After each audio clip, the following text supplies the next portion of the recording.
born in chains, crippled young, owned by another man, and still he walked freer than most people ever will. This is File 3, Epictetus.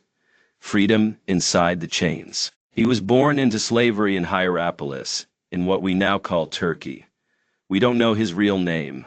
We don't know his mother. We don't know the exact year. The man was erased before he ever began, sold into servitude, given to a master in Rome, a powerful, cruel man named Epictetus, a man who served Nero, a man who crushed lives for sport.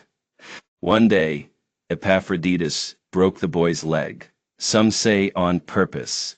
Others say out of boredom. Either way, it never healed right. Epictetus limped for the rest of his life, and he never once asked for pity. Instead, he asked a better question. What belongs to me? That's the moment, right there.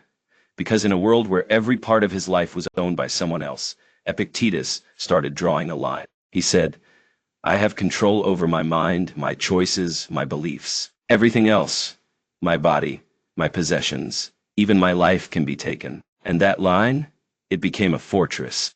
He said, there is only one way to happiness, and that is to cease worrying about things which are beyond the power of our will. That's not just philosophy.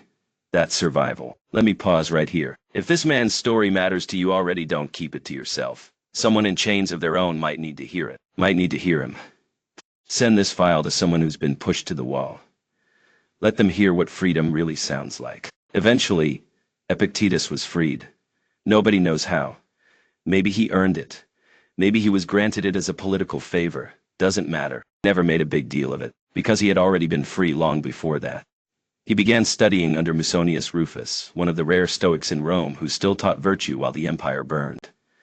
And when Nero fell, and Rome began purging philosophers like a plague, Epictetus left. He fled north to Nicopolis and started a school. But don't imagine marble halls or polished lecture rooms. This wasn't Athens. This was a man sitting on a stool, telling students that they would die, that the world would betray them, and that they could still live well anyway. He didn't speak softly. He didn't offer hope. He offered clarity. He said, it's not what happens to you, but how you react to it that matters. You've heard that before. Maybe on a t-shirt.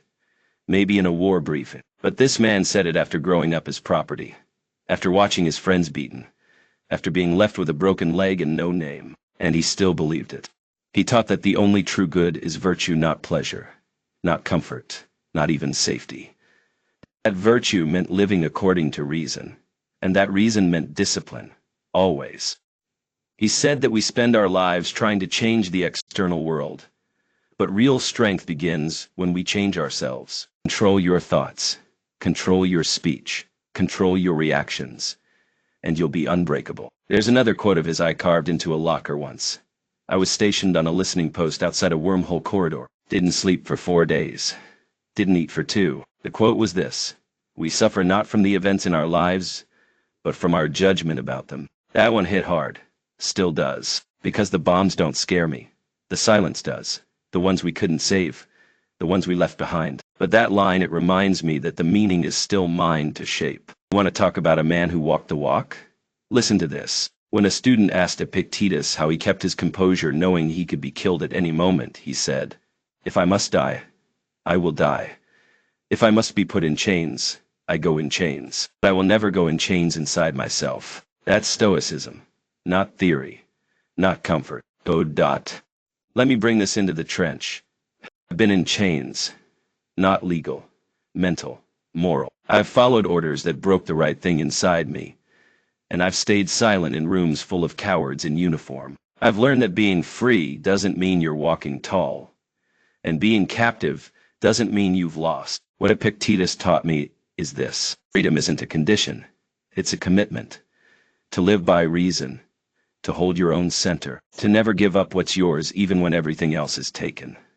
So here's your second call to action. If this file meant something, share it. Someone who's stuck. Locked in fear. Locked in regret. Locked in a past they can't rewrite. Send this to them. You don't know what it might unlock. Epictetus never ruled. Never led an army. Never had wealth. Never got recognition in his own time. But centuries later, an emperor named Marcus Aurelius kept his teachings beside his bed. and wrote about him, lived by his words, and said, "This man taught me how to live as if I were already dead." That's power. That's endurance. That's legacy. Epictetus wasn't a man who asked for freedom. He was a man who embodied it. He didn't teach people to escape their chains. He taught them how to walk straight with them on, how to shed the ones they'd built themselves. This is Gage. Trench Meditations. File 3. Closed for now.